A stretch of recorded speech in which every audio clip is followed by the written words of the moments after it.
तमाम राज्यों के सियासी पेचोखम में उलझी भाजपा ने 2024 लोकसभा चुनाव का एजेंडा सेट कर दिया है और ये एजेंडा है समान नागरिक संहिता यानी कि यूनिफॉर्म सिविल कोड का। और ये मुद्दा ऐसा है कि भाजपा और सहयोगी दलों की बात तो छोड़िए, विपक्ष के बड़े बड़े दल भी बीजेपी की इस चाल में ऐसे फंस गए हैं कि उन्हें एक तरफ कुआं और दूसरी तरफ खाई दिखाई दे रही है। और इसके सबसे बड़े उदाहरण हैं अरविंद केजरीवाल, जो विपक्षी एकता की भी अहम कड़ी बन बीजेपी और मोदी का विरोध भी करना चाहते हैं और सैद्धांतिक तौर पर समान नागरिक संहिता का समर्थन कर एक बड़े हिंदू वोट बैंक को भी अपनी ओर खींचना चाहते हैं। तो क्या अरविंद केजरीवाल का यह दांव कामयाब हो पाएगा? क्या केजरीवाल बीजेपी की पिच पर बैटिंग कर अपने लिए स्कोर कर पाएंगे, या फिर बीजेपी ने केजरीवाल को अपने उस दांव में फंसा लिया है जिससे निकलना अब केजरीवाल के लिए टेढ़ी खीर साबित होगी? आज बात करेंगे इसी मुद्दे पर। नमस्कार, मैं हूं अविनाश और आप देख रहे हैं अनकट। राजनीतिक तौर पर आम आदमी पार्टी और भारतीय जनता पार्टी भले ही धुर विरोधी हों, लेकिन वैचारिक स्तर पर दोनों पार्टियों के बीच कुछ ऐसी समानताएं हैं जो उन्हें एक दूसरे के करीब खड़ी कर देती हैं।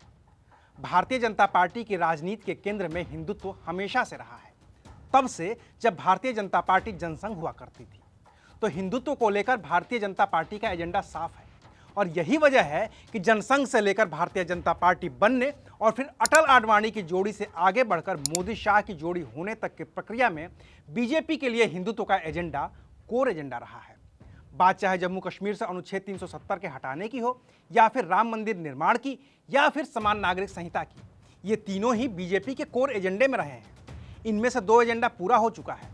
जम्मू कश्मीर से धारा 370 हट चुकी है और राम मंदिर का निर्माण अपने अंतिम चरण में है। लिहाजा बीजेपी का इकलौता कोर एजेंडा बचा है समान नागरिक संहिता, और इसको लेकर बीजेपी ने अपना रुख तो अब साफ कर दिया है। लेकिन अपने गठन के वक्त से ही आम आदमी पार्टी का कोई ऐसा कोर एजेंडा नहीं रहा है जिस पर उन्होंने कभी आगे बढ़ने की कोशिश की हो। आम आदमी पार्टी का गठन ही जन लोकपाल की मांग और भ्रष्टाचार के खिलाफ शुरू हुए आंदोलन के बाद हुआ था। भ्रष्टाचार की बात करना बेमानी है, क्योंकि भ्रष्टाचार के ही आरोप में आम आदमी पार्टी के कम से कम दो बड़े कद्दावर नेता जेल में हैं। और जन लोकपाल की बात अब केजरीवाल क्या, उनकी पार्टी के किसी नेता के मुंह से गलती से भी नहीं निकलती है। लेकिन केजरीवाल का सॉफ्ट हिंदुत्व हमेशा ही सामने आता रहता है। चाहे वो दिल्ली विधानसभा चुनाव में जीत के बाद हर मंगलवार को हनुमान चालीसा का पाठ करने की बात हो, या फिर नोटों पर महात्मा गांधी के साथ ही लक्ष्मी गणेश जी की फोटो लगाने की बात हो, केजरीवाल ने अपनी राजनीति का केंद्र प्रो हिंदुत्व ही रखा है। अभी गुजरात और हिमाचल में हुए विधानसभा चुनाव में भी केजरीवाल हिंदुत्ववादी छवि में नजर आए। गुजरात में चुनाव के दौरान कई बार सोमनाथ मंदिर के दर्शन किए।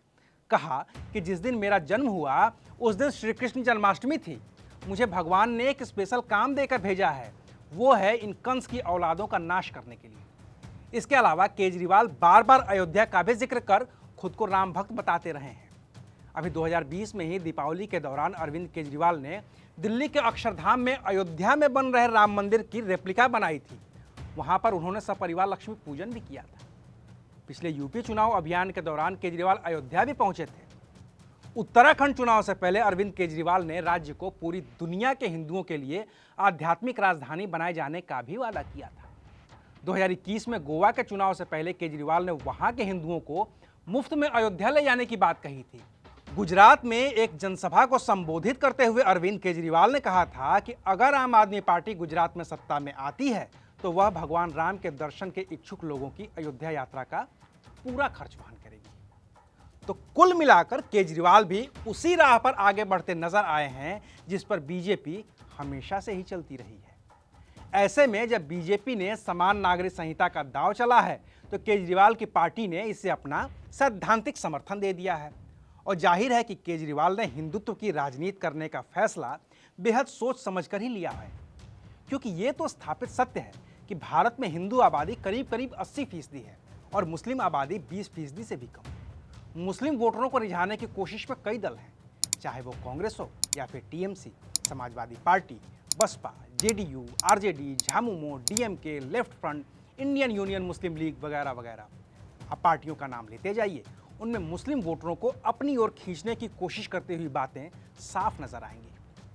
वहीं 80% हिंदू आबादी की राजनीति के केंद्र में है भारतीय जनता पार्टी। इसके अलावा महाराष्ट्र में शिवसेना भी हिंदुत्व की राजनीति करती रही है।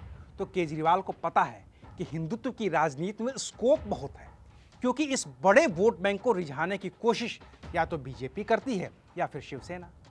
लिहाजा केजरीवाल ने हिंदुत्व की राजनीति का ही रास्ता अपनाया है और समान नागरिक संहिता का समर्थन उसी राजनीति का अगला स्टेप है। लेकिन सवाल यह है कि क्या अरविंद केजरीवाल बीजेपी के कट्टर हिंदुत्व के बरक्स अपने हिंदुत्व को इतना मजबूती से खड़ा कर पाएंगे कि उसे वो वोट में भी तब्दील कर सकें? क्योंकि सॉफ्ट हिंदुत्व की कोशिश तो कांग्रेस भी कर चुकी है, लेकिन बीजेपी उस पर भारी ही पड़ी है। चाहे राजीव गांधी की ओर से राम मंदिर का ताला खुलवाने की बात हो या फिर राहुल प्रियंका के मंदिर मंदिर जाने की बात, नवरात्र में व्रत रखने की बात हो या फिर राहुल गांधी के जनेऊधारी हिंदू होने की बात, इसका चुनावी नतीजे पर कोई खास असर पड़ा नहीं है। ऐसे में अरविंद केजरीवाल बीजेपी की पिच पर बैटिंग कर हासिल क्या कर पाएंगे, ये बात देखने वाली होगी। क्योंकि केजरीवाल को बीजेपी का विरोध भी करना है, लेकिन बीजेपी की ओर से लाए जा रहे यूनिफॉर्म सिविल कोड का समर्थन भी करना है। केजरीवाल को बीजेपी की ओर से लाए जा रहे दिल्ली केंद्रित अध्यादेश का विरोध भी करना है और उस विरोध के लिए तमाम विपक्षी पार्टियों का समर्थन भी हासिल करना है। लेकिन उन्हें विपक्षी एकता में भी रहना है, लेकिन उन्हीं तमाम विपक्षी पार्टियों की मुखालफत कर उन्हें यूसीसी का भी समर्थन करना है। और ऐसे में केजरीवाल फिर उसी जगह पर आकर खड़े हो जाते हैं जहां वो कांग्रेस को कभी खड़ा कर रहे थे। कांग्रेस ने दिल्ली अध्यादेश के मसले पर केजरीवाल का समर्थन नहीं किया, तो आम आदमी पार्टी ने कांग्रेस और बीजेपी को एक पाले में खड़ा कर दिया। लेकिन अब वही केजरीवाल समान नागरिक संहिता का समर्थन कर खुद ही बीजेपी के पाले में खड़े हो गए हैं, जिसका नफा और नुकसान उन्हें चंद महीने बाद होने वाले लोकसभा चुनाव में साफ समझ में आ जाएगा। तो अभी के लिए बस इतना ही। फिर मिलेंगे नई खबर के साथ। देखते रहिए अनकट।